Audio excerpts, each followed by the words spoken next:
What's your thoughts on government cover-ups or covert societies attempting to control humanity? Do you believe in ancient astronauts, intergalactic communication, or extraterrestrial visitations? Ever had an experience with disembodied spirits or the paranormal universe? Are these subjects fact or fiction? Each week, Tony and Eddie explore these unbelievable realities and beyond. Exclusively on Truth Be Told.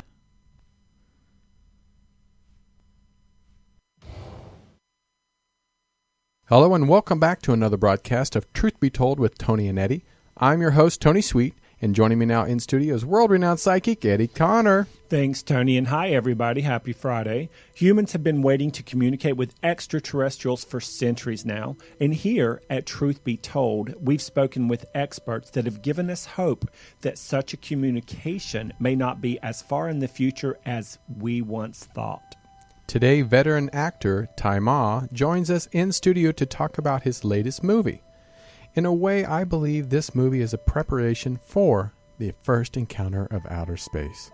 Tzi Ma stars in the new movie, Arrival, with Amy Adams, in theaters now. Arrival is also about a gigantic series of spaceships that touch down in 12 locations around the globe.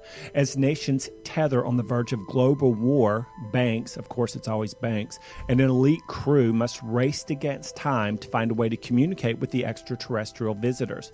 Hoping to unravel the mystery, they take a chance that could threaten their lives and quite possibly the lives of humankind.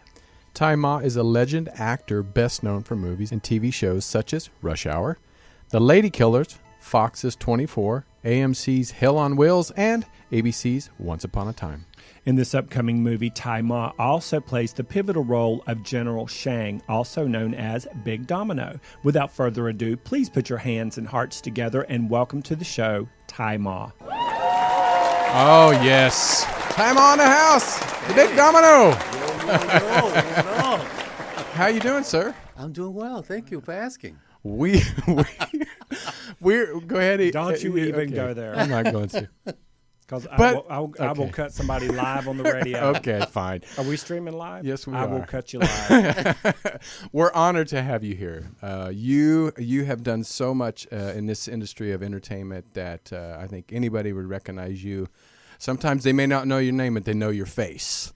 And I'm so excited to talk about the new movie Arrival. But before we do that, we always like to get to know our guests. We get to know a little bit, know where they're from, what brought them to this point in time. So, where are you from? I was born in Hong Kong, raised in New York City. Oh. Yes, it's a long trip, right? And started my acting career mostly the first 12 years mainly in theater.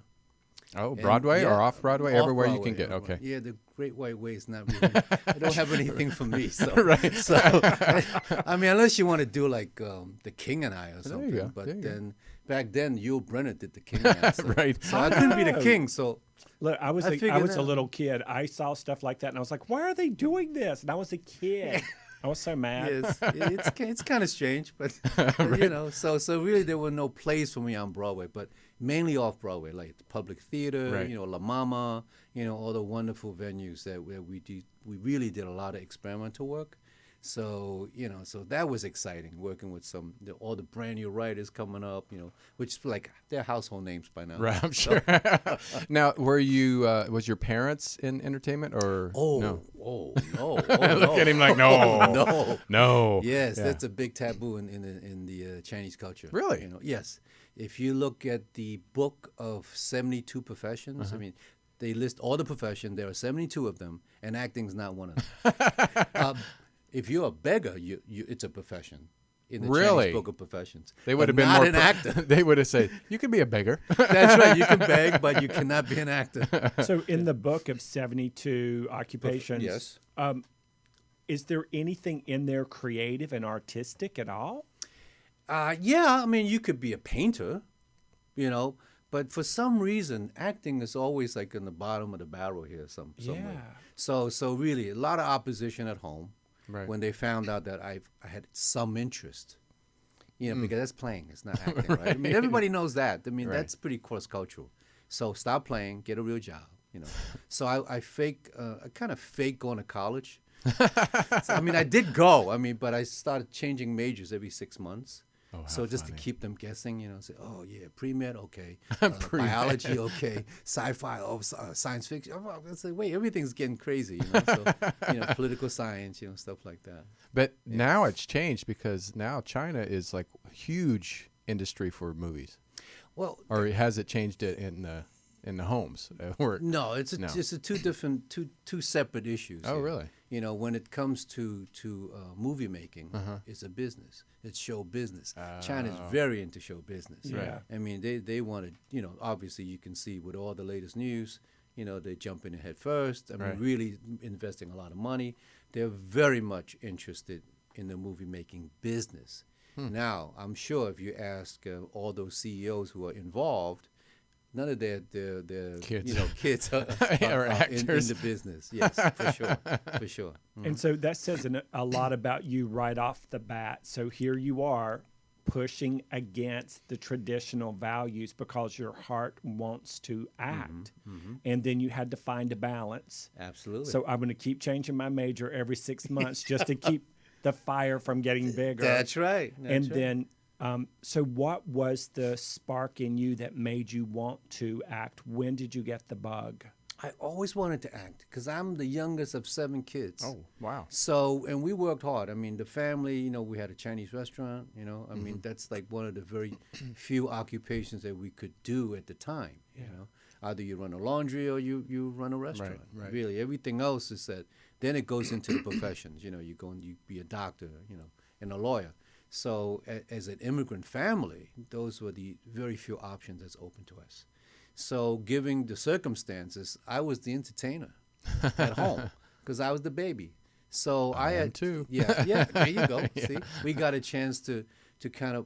The good thing is that you get a chance to do everything, you know, because you are the baby, so you get away with a lot of stuff. We do. So we just keep on, you know, trying to keep everybody happy, you know. So that was always something that I wanted to do. But back then, there were no role models really for me to see and say, okay, I want to be an actor. But, you know, so it was all kind of hidden all the time. I mean, throughout elementary school, junior high school, college, I was involved in drama clubs. I was doing school plays, musicals. There was always something I did, you know. And in some ways, it really helped me counteract, you know, some of the kind of, you know, subtle racism that happens because I'm like the only Chinese kid on the block, you know. Right, so right. in that sense, I was popular, so that kind of helped, you know, offset some of the name calling, you know. Well, that guy played Buffalo Bill, man, so he can't be too bad. so really, so that helped, you know. Yeah. And before we went live, we were talking about how athletic you were and how athletic Tony was. And so here you're artistic, you're creative, you've had this sort of hidden life over on the right side. You're changing majors every 6 months. And on the left side, you're athletic and you're outgoing in that perspective. And at home, you're sort of the light that's keeping everybody happy. So there's this beautiful duplicity there where you're balancing and spinning all of these plates. Wow. When's the first Didn't time? think of it like that before. No, I never did. Thank you. That's an enormous amount of energy. And so that says you have to be quick-witted. You have to be on point. You have to learn how to read people's energy, especially mom and dads and some You bet. jealous siblings, right? And so take us back to the first time that you did a performance that your parents were there. Ooh, the coming out. Yeah. Wow. Yeah. You know what? I tell you, here's the sad part. My dad had never had a chance to see me live. Oh, wow. My mom is much more supportive. You know, Yeah. she used to. My niece used to sneak her out and bring her to the theater. So actually, the first performance I ever did professionally was not an acting performance that you saw. I was actually dancing in a dance company. Yeah. So I was doing modern dance, and she actually came out and saw me in a dance concert with my nieces. So she enjoyed it a lot. I mean, Of she really. course. I mean, I think it's someone, you know. She really, if anybody that kind of had that artistic side, was on my mom's side, and she kind of appreciated that, you know. So she was kind of like a subversive supporter of what I was doing. Yeah. So she didn't want to say anything. She didn't say, because I know, everybody know my dad's the king of the house, right?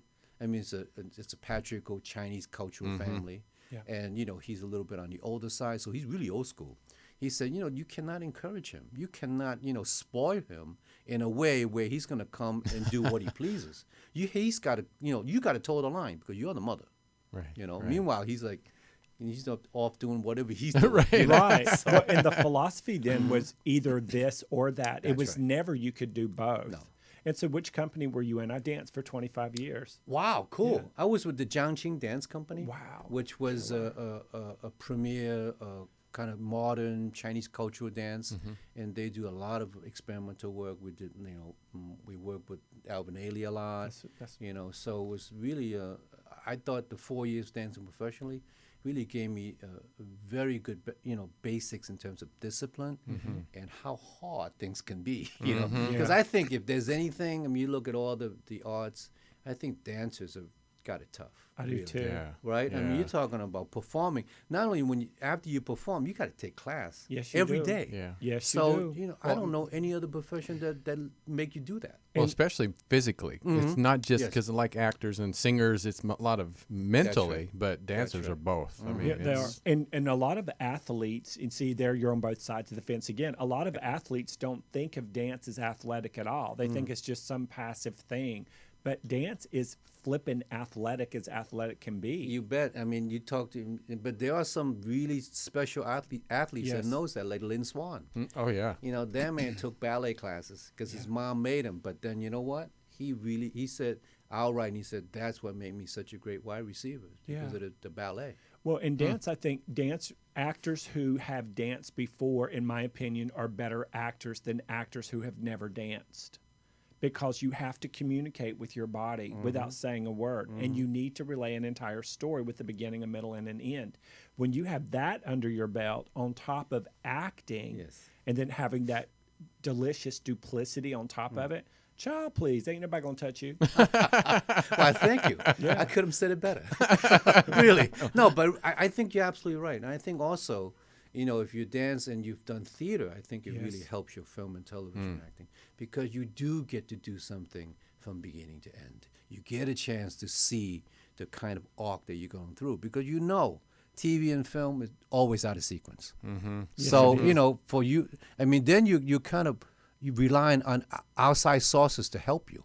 Right? But in the meantime, if you've done enough theater and you've done some dance, it gives you a sense of this continuity that normally, that you may not be able to grasp, as a film and television actor. I think two people that come to mind that were great actors and I think really helped them was Gregory Hines and Patrick Swayze. You got it. Because they both were amazing dancers. Unbelievable. Yeah. Really good. So, I mean, you have such an amazing history of working in this industry, but to break into actually being successful is, I mean, rare. It really is. One in a million. So Maybe more. What was that moment that you felt that this was my big break of getting noticed to the industry and to the movies, TV heads? What was that first, I guess, project that you worked on that you said, I think this might be my break? I never thought about it. Really? Yeah, because I Just did I it. think I did it for the right reason. I didn't do it for stardom. I didn't do it for this or that. I did it because I love acting. So the success is irrelevant for me. Yeah. As long as I get a chance to do it. Yeah. And then, history be the judge, right? This thing's forever. I mean, after we go away, people will still screen whatever we've done. It's not going to go anywhere.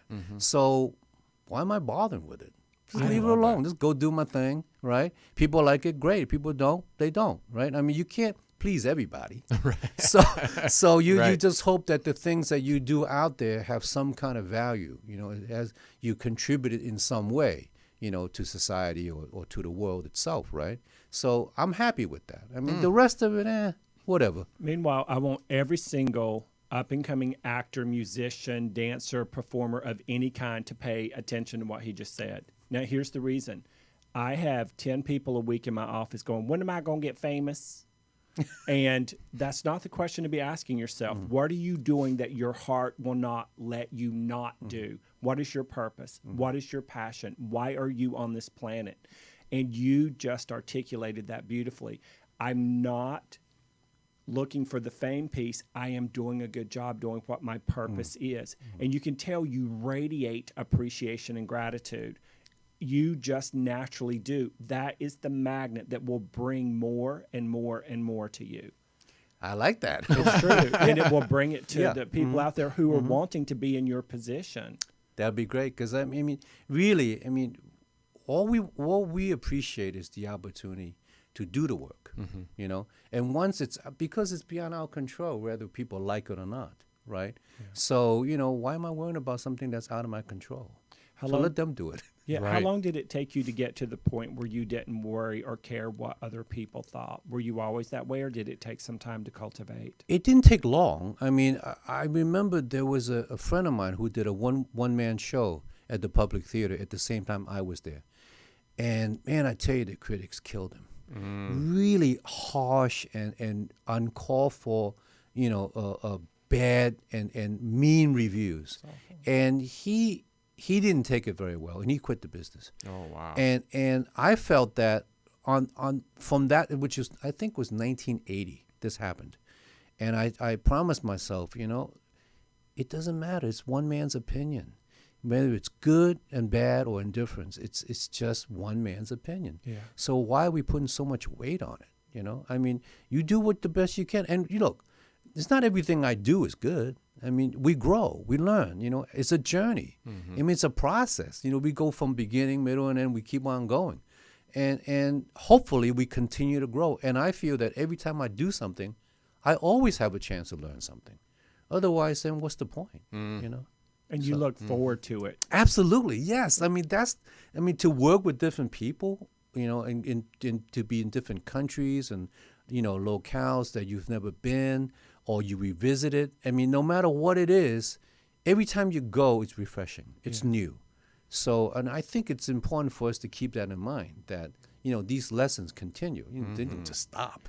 You know, the Because picture, life gets boring when you stop learning. Yeah, absolutely. it really does. And taking you back to some of your dance ensemble years, and then when you were doing some off Broadway, you know you can tell you love community. So whether it's a dance group or whether it's a color guard or a drum and bugle corps, whatever it is, there's an intimacy with that group of people of like mind who are coming together to create a performance piece that you don't feel in any other aspect of your life. So when you're on the movie set, even though there's 150 people behind the camera and one or two in front of the camera at the time, there is that intimacy, and you can tell you sort of get excited about it. We have a friend of the show named David Tillman, and David went to school at ECU, and his acting partner at ECU when he was in college was Sandra Bullock. Oh. And so what You know was- her? No, I'm just kidding. You might know her. Yeah, just a I heard about up and coming actress. She's a little lady who lives in New Orleans. When was the first time you had your first brush with a famous person when you were up and coming? Oh, wow. Let me see. The very first time actually was my first film. I did a film in 1978 called Cocaine Cowboy. Oh, I remember that. Yeah, and it was with Jack Palance and Andy Warhol. Wow. So, you know, I Talk mean, about some- that was like a jet set film. It was weird. It was like we shot it in Montauk Point, and you know, at the Church Estate, which is, you know, Andy Warhol's home. Right. And we actually shot the whole entire movie there. Wow. And we had visitors that you kind of sit there and go, oh, that's Bianca Jagger that just walked in the door and couldn't make Be Far Behind. You know, I mean, so it was kind of like that. I mean, I was in complete awe, particularly with Andy Warhol, because sure. I live in New York City, and Yeah. he is like everywhere in New York. And he's such a genius. I mean, this guy. And kind of You know? an enigma at the same time. Yes, absolutely. And then you have Jack Palance. I'd love him. One mean, arm push-ups at the Academy hello? Awards. At like 80 years old. And he's a poet. And this Yeah. dude's a poet. You never knew it. No. He drove his pickup truck, like a 1940 pickup truck from Pennsylvania, to come and do this film, my first movie. And I'm sitting there going, wow, these people are really unique. You know, unlike everything you see on the screen. Mm-hmm. You know, they bring so much, you know, kind of depth. And he would, every Saturday, he would do poetry readings. That is Wow. awesome. You know, so that was my humble beginning as an actor. To be able to work under, like, you know, with these guys, Mm-hmm. I've been blessed. What can I say? Yeah, and you know what I love about it is they didn't show up in their limousines with their entourages and scream caviar, crackers. It's like actor Tourette syndrome. And they just were normal. Yes. And they were living in their truth, the poet, the artist. And you got to really see that firsthand Yes. right out of the chute. Yes. So in some ways that must have set the tone for the way you approach every feature you do too. I think so. I think, you know, it was some kind of grand plan that I didn't know about. You know, it kind of helped me along the way, you know. And then I've been very fortunate. And I also had a wonderful mentor that happened. His name is Mako. Mako is like one of the first Asian American actors who was nominated for the Academy Awards for the Sandpeppers. Really? So he was like the only person that I saw on screen and said, hey, this guy looks like me. Maybe I can do this. Yeah. You know, and we became very close friends in '76. And he's really just one of those special individuals that not only he's solidly planted on the ground, he never, you know, kind of, there's nothing about him that is not the truth. And so with That's a him by rarity. your side, you really learn, you know, that being level and always striving for the truth, you know, is the ultimate goal. So I've been fortunate to have these kind of influences around me early on in my career, and whenever I can, I like to pass that on. I was going to ask know, you that so- because when we get mentored from amazing people, there are people that come into our lives that you can see that need mentors themselves. Some that will accept it and some that won't. But Some of them that will take it and not appreciate it. right, there's a few of those. But are you selective for the people that you see that need mentoring? Are you selective, or do you just kind of share the wisdom and hopefully they'll take it and do with it like you did? You know, I tell you, again, I don't think about it. Just do Because it. if you ask, I will try to answer the best way I can. And whether you take something away from it or not, you know, that's It's your up to them, choice. yeah. It's not for me to judge. And I will, you know, if you ask, I will say. You can tell you're a very old soul. Yeah. Very Deep, old deep, soul. deep and rich. Yeah, because we work with a lot of spiritual people and healers and stuff, and definitely I can tell that you have an old soul, and we're going to talk about that after a bit about your philosophy. That'd be on fun. Spirituality. So moving forward, one thing that I really noticed when I noticed your career, and you know, because I'm only 22. No, I'm just kidding. But it was when Rush Hour, when you were on Rush Hour. That honestly was such a great film for not just comedic but just timing. Working with Jackie Chan, was that one of your first times that you ever worked with Jackie? Yes, absolutely. I think it was the first time I ever worked with a Hong Kong actor. Oh, really? Yes, because Jackie, you know, is a Hong Kong actor, and most people think I'm a Hong Kong actor, but I'm not. I'm an American actor. Right. I was born in Hong Kong, and what's beautiful about that film was that it's the first time that you see an African American and Asian lead Yep. in a Hollywood film. Normally it's salt and pepper, you know. Right, so right. so that was kind of a groundbreaking, and I thought, you know, you really have to give Brett Ratner a lot of credit, you know, because he really cast well. So Oh, that was a perfect match. I mean, the guy. He's so smart. I mean, in this sense, is that he cast Tom Wilkinson, Mark Ralston, myself, Jackie. You know, I mean, you're talking about guys who, if you put all our acting years together, it's like 150 years. Wow. So, and then surround all these guys with Chris. So you're talking about wherever he turns, you're going to have somebody who can act with you, Right. no matter what you throw at him, you know. And Chris can throw some stuff at you. Well, that's what's You know what I'm funny, saying? because on paper, I mean, in my mind, on paper, it doesn't. You're like, how would that work? But it was such a great blend that it was just like that once in a lifetime moment. Absolutely. And all of it was strong. The writing was strong. Right. The acting right. was strong. The director was strong. So it was what I call energetic multiple orgasmic combustion point experience. So it's like all of it came together and just continued to multiply itself. Absolutely. And I would think that Chris is really good at being, what do you call it, ad-libbing? Yes. And flying off the cuff. Oh, and boy. you guys have to be Look at right him like, there oh, and try boy. not to crack up, right? Well, it was halfway successful. No, but really, I mean, Chris and Jackie, the other element, of course, they have great chemistry. Right. There's Yeah. something you cannot ask for. No. You know, you can't create it. You can't. It's happened. If it's there, it's there, and they got it. You know, as partners. And I tell you, it was not easy to keep a straight face on that set. Trust me. I mean, that includes everybody, not just myself. I mean, you know, crew, you know, yeah. director, you name it. I mean, every so often, it just like you try to stifle the laugh, but then it just completely busts out. It's almost like a music video kind of a set instead of a feature set. Yeah.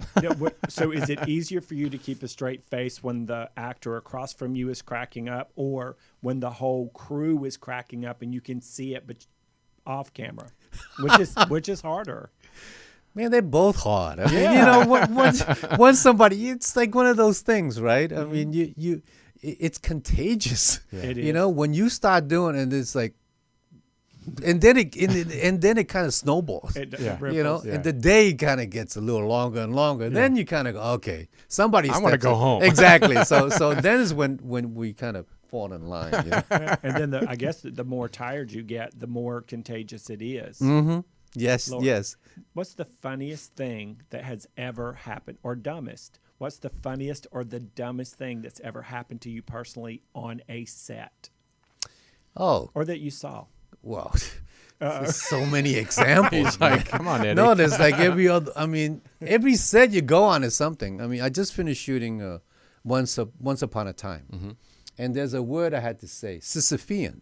Oh, Okay, Lord. for the Tony, first say that. no Sisyphean? Yeah, There you go. For the first 9 hours, no problem with the Sisyphean. After we came back from lunch, I tell you that word could not come out of my mouth. No way, no how. It was just I mean, I just couldn't get. It was one of those things. I said, do we really have to say this right now? I already said it for 9 hours straight. You know, every take, because we were on this set, there was 360 coverage. I mean, the camera was everywhere. We were spinning around like crazy. Really, I mean, I said, you know, can we just we dub that in stop the scene or something? Because it's kind of getting stale. Because we've done it so many times and covering so many different ways. Yeah. It's a Sisyphean got in the way. I couldn't say Sisyphean anymore. See, now I'm not doing it. I can say Sisyphean all day. Yeah. What is Sisyphean? Yeah. It's like a tough task about pushing boulders up the hill or something That's like probably that. why. Some crazy stuff that it's like an impossible task that you have to do. So what'd you have for lunch? Oh God, let me think. Oh, you know what? What? I'm glad you brought it up. It's the first time I like Brussels sprouts. I don't like Brussels sprouts. Yeah. For some reason, but these guys, man, they you know what they did? What? They quickly deep fry it. Ooh. For 10 seconds. Okay, Pull it anything back deep out. fried. Think about, and then, but you know what? It's just the outside that's just crispy. Right. Inside still just really just, vegetarian. Right. I mean, Yeah. Right. Sprinkle a little salt. Man, it was so good. That's what probably- I that's had. what it That's was. probably It Maybe was that's Brussels sprouts It was and Sisyphean. It took your breath away. You exactly. couldn't. exactly. Wow. Well, just because of time, I want to go ahead and get started on Arrival. Arrival. Okay, Arrival. Like I said, we have not seen it yet. It's been out a week. Everybody that I've talking about is it. talking about it. Everybody loves it. Like I said, I think it's a newer version of Close Encounters, and you said it's Close Encounters in what was it? Contact. In Contact. Yeah. Contact. Yeah. Because I mean, it's shot beautiful. I mean, it's so beautiful. And I keep hearing it's the opposite of Independence Day, because Independence Day is all about destruction, but this one is not. And when you got this script, did they call you for an audition, or they said this is already, we have you in mind? Yeah, they offered the role to me. Look at Yeah, you. for sure. Look at Yeah, you. no, This is what appreciation does. That's people. it. Yeah. Right. They did, and I'm so glad that they did, because really, I'm familiar with the short story, Story of Your Life, which is written by Ted Chiang, And the movie's based on that short story. Oh, great. He's Okay. one of those top-notch sci-fi writers, recognized. And I think he won some award for this particular, short story. Right. And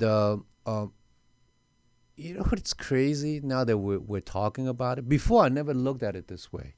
But this movie is really spiritual.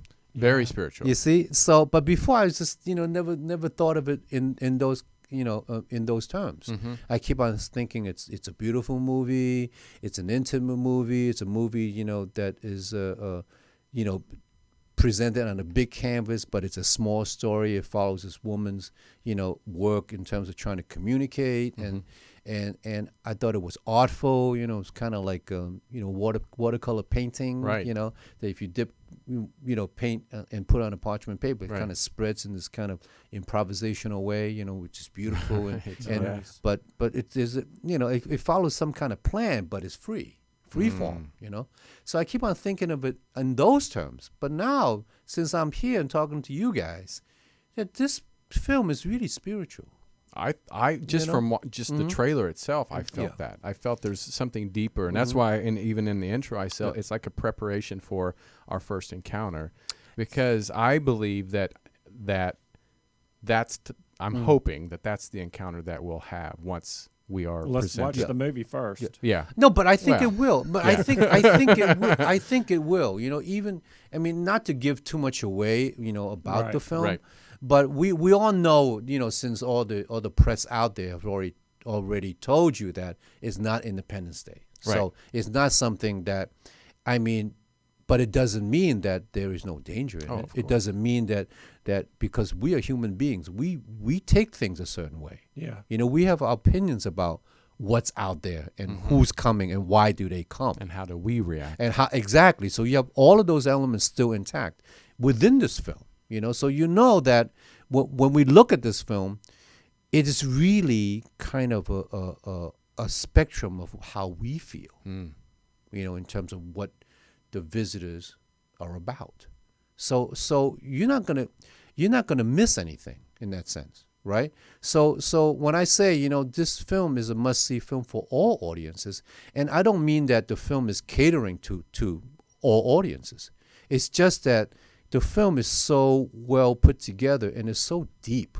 It has so many aspects of it, and I think it really gives different audiences a chance to enjoy the film the way they want to enjoy. Right.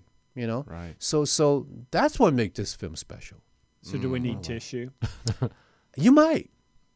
So some people, I from what I understand, a reviewer from the New Yorker actually were in tears. She was sobbing at the end of the film. This is a reviewer. Yeah. Please, Right, she's that- seen many I was films. gonna say that's not too often. Yes, so that it does have that kind of a very, very sensitive, in a lot of ways, quite feminine. Which we need a lot more of on Right this now. planet right now. People, Yes, we do. I Out of all concur. this Yeah, testosterone-driven. yeah. And you know what's beautiful too is that you see the other side being presented too. You see this tug of war, of the yin and the yang. I mean, it's like amazing in that sense, And of course, it's really supported by this beautiful score. That makes a difference. Wow, Who scored it? Oh, you remember? Johansson? Yeah, he's amazing. This guy. I said, wow. When I listened to this score, I'm just like, man, it sounds like these like whale cries and it sounds like these Tibetan horns, and it's just kind of really primal in a lot of ways, but very subtle. I mean, it's not like in your face kind of music. And- So yeah. And in metaphysics and spirituality, there is a philosophy behind whales and dolphins that they're extraterrestrial in origin, and that's why we respond to them the way that we do, and that the frequency of the way they communicate. Wow, you know what? Maybe that's what he was thinking. That he knew, something, because really, I think for most audiences, that doesn't matter. It's irrelevant because it's how you feel, Yeah. and you really get touched by it. So it's great. And I mean, you can't go wrong with working with Amy Adams and Jeremy Well, you Renner can, and Forrest Whitaker. I mean, these are some pretty Yes. pretty established people and very talented. Absolutely. So, like you said, when you work with people and people watch you now because you've established. But when you work with people like this, do you also just sit back and watch them work, or do you kind of just go off and do your thing and let them do their job? Well, I really didn't have the opportunity to do that on this set, because every time I'm on screen, I'm with one of them.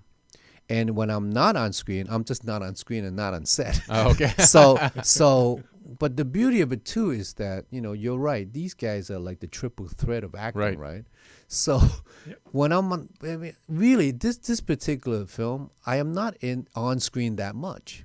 However, I have a presence on screen throughout the film. And the beauty of it is that I have, Forrest Whitaker, Jeremy Renner, and Amy Adams, and a bunch of other great actors that constantly mentions this character that I play. So really, I'm getting this big assist on acting, right? I mean, I don't even have to be on screen, and I'm good. Again, that's the energetic, multiple orgasmic combustion point frequency. Thank you. I take it. So General Shang is your character, also known as Big Domino. I like how you go straight to the base for that. That's right. Big Domino. So give us a quick little vibe about what your character is in the movie. General Shang is the leader of the Chinese military. He's well known, well respected, and well feared, judging by his moniker, his nickname, Big Domino.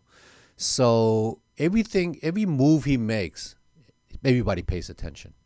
So it kind of keeps the tension in the film. So every time when you see or hear him in one way or the other, something's going to happen, or they think something's going to happen.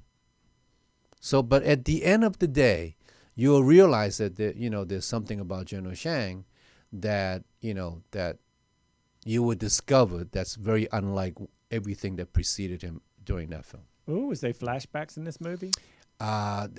Back and front, forward.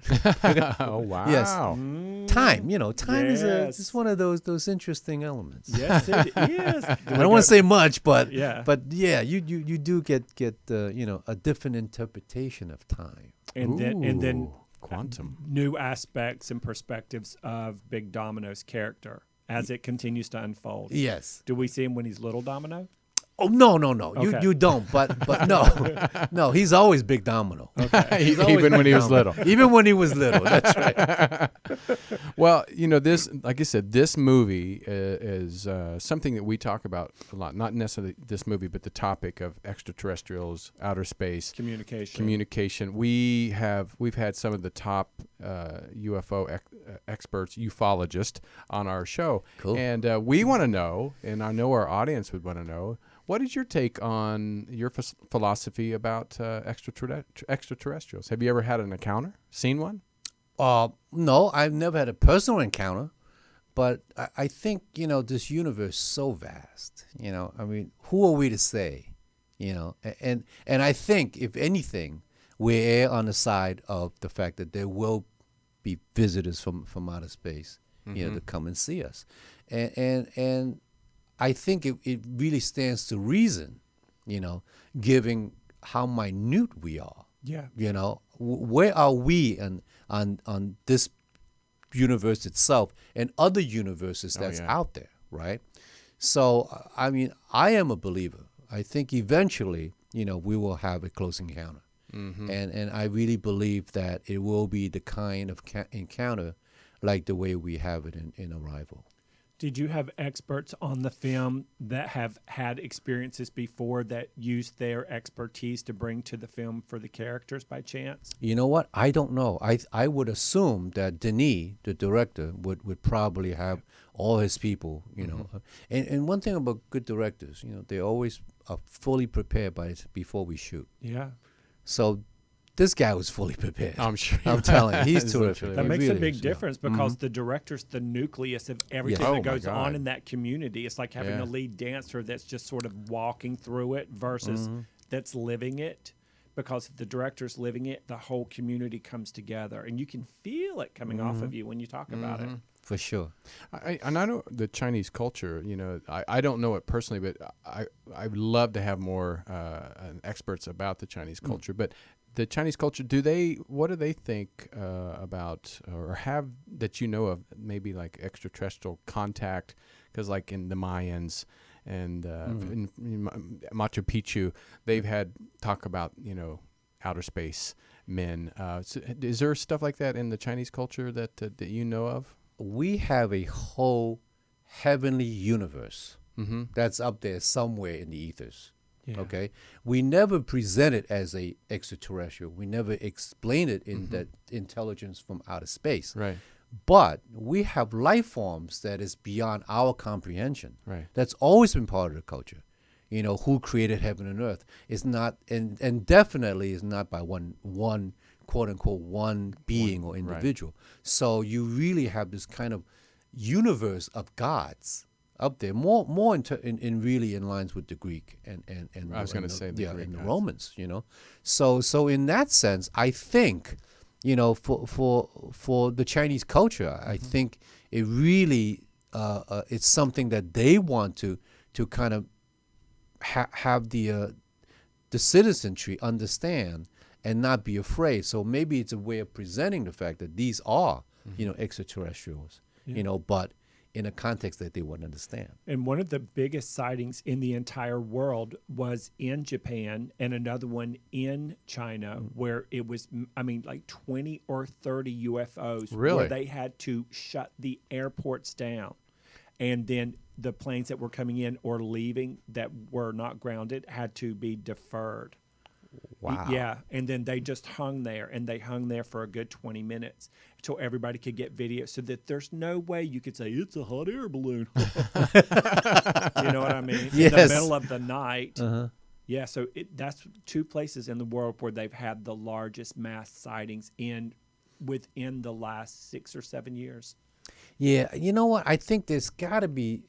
From the little history that I know, there are these phenomenons that happen in China that they explain as a visitor, from the heavens, But there's no other way for them to explain it. I don't think they can explain it in the sense that, well, these are beings from another planet. Yeah. They don't really look at it that way. Look at life that way. Right. So they look at stars, and these are homes of really gods. So And I think that's very spiritual too, because like I said, Eddie and I grew up in the Midwest. I grew up in Kansas. Eddie's in North Carolina, the Christian belt of the country.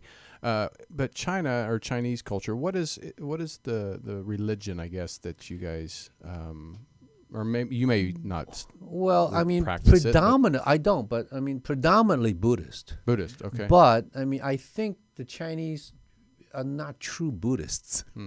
I think they're very practical. They more. I think they subscribe to a philosophy as opposed to the religion of Buddhism. Right. I think they like the philosophy of Taoism. Where there is a yin and a yang. There's a that everything has to exist for it to exist the way it is. Right. Because if you, I'm a neo-Taoist because I really like their thinking, because it's a thinking of inclusion. If there's no beauty, then there's no ugliness. If there is both, then both need to exist. You can't just have everything beautiful because you wouldn't know what it is. Yeah. So something have to contrast it, right? So, we understand solid and void. If you live in a house, there's got to be void for you to live in it. It can't be a solid house, Right. Because there's no place for you to go, right? So really, I accept that. I accept that there is a place in nature for everything and everybody. So in that sense, Taoism is quite fascinating for me. So how do you, in the privacy of your own home when no one's around, put you on the spot here, Okay. Watch out. How is it that what do you do to celebrate when you get a role like this? What is it you do to privately celebrate? And of course, we know you appreciate, which perpetuates more celebrate. But how do you personally celebrate that? I eat. I love to eat. I do too. What's your Man. favorite? Obviously, some What? deep fried sprouts. Well, I love all good foods. Me too. You know, so long as it's good, and I'll eat anything, practically anything. Yeah. Nothing too weird, but I mean, I've had some weird stuff, but really, I mean, that's my main celebration. If I feel that there's something that's been accomplished, I go out and eat. That's good. Yes, I love that. Are you a salt or sugar person? both. Yeah. Oh my God, I'm just When you You really. mix it together. Yes. Yes. Oh man, I tell you, Yeah. I'm bad. I can eat all day. I can't. Now I that have the to go holidays again. are up. Yeah, they're yeah, coming forward, exactly. It's like, oh I'm my looking God. forward to it. Really. Yeah, I have to go home for Christmas. Have to, but I'm going home for Christmas, and I'm just not looking forward to the eating. I have to. I have to bring my stretch pants. Well, bring you a moo and get there. Oh, I know. Well, you can fix it later. I know, right. That's right. Buy the gym membership. Yes, exactly. Well, before we would get you out of, we only have about 3 minutes left. Also, you also have a reoccurring role on the Man in the High Castle. Oh yes. Tell us about that before we get out of here. Man in the High Castle. I play a character called General Onoda. Another general. Yes, it's a general kind of year. I know, right? Really. So he is the new commander in the Pacific region. He's just been sent from Japan, and he has grand plans, and I don't want to say too much about that either because you could binge watch it on, I think, December 16th it starts, and he really wants to. His major motivation for General Onoda is to make sure that the Empire of Japan lasts forever. Ooh. Sounds like he's even more in depth than Big Domino, in a different way. Check it out. You might find him interesting. Yes. Well, listen. This has been such a pleasure. It has been. I mean, an honor, a pleasure. You're one of my favorite guests that we've had, and we've had a lot. Just because your energy, your deep soul thinking, and openly sharing with you, And that you like to eat. and you like to eat. Thank you. But we want everybody to make sure you go out and watch the Arrival, the movie. It's out now in all theaters. And then for you people that don't like going to theaters, I'm sure it's going to be on demand very soon. Mm-hmm. Anything else that you have coming up that you might share with Let's us? see. Man in High Castle. I think I was just on Once Upon a Time again, and I think I've a film opening next year. Jay Pendant. Oh, Yeah. the King Kong. Oh, not Jay. No. Jay Pendant's not King Okay. Kong. Yeah. All right. It's okay. I'm like, really? Really? Wow. Do you know something I don't know? It stars an upcoming Hong Kong feature. I've been watching the King Kong Yeah, King trailer. Kong's That's Have you hilarious. seen the trailer for King Kong? I have A not. new one? Oh my God! Uh-huh. It's going to blow you out of the water. They have a new one? So I was so excited. I thought you were Yeah, going to be the new King Kong. I wish I was, but I'm not. So So, it's Hong Kong, and just so you know, Banks is a damn character on the movie Arrival. Oh, I didn't know. I have witnesses this time. Okay, fine. that's All funny. right. Well, we want to thank you so much, Tzi Ma. Go to Twitter at Tzi Ma 8. Instagram, same, and then Facebook, just official Tzi Ma, and that's TZIMA. So thank you so much for being here. Come back and see us again for the next tour. you bet. I would Yeah. love to. You guys are terrific. Oh, thank you so much. All right. Well, we're out. I'm Tony Sweet. I'm Eddie Connor. You're listening to Truth Be Told on Tony and Eddie. And go to our website. What am I going to do? I always do this. Here we go. I'm just going to go. I already recorded it. Hey, thank you for listening to Truth Be Told with Tony and Eddie right here on Universal Broadcasting Network. Make sure you go to our iTunes page. Just type in Truth Be Told with Tony and Eddie. Listen to us on iHeartRadio. Again, Truth Be Told with Tony and Eddie. And go to our YouTube channel, subscribe, and please leave a comment. We'd love to hear from you. So please support our sponsors and make sure you listen to us every Friday right here on Universal Broadcasting Network from 4 to 6 p.m. Pacific Standard Time. Until then, have a good week.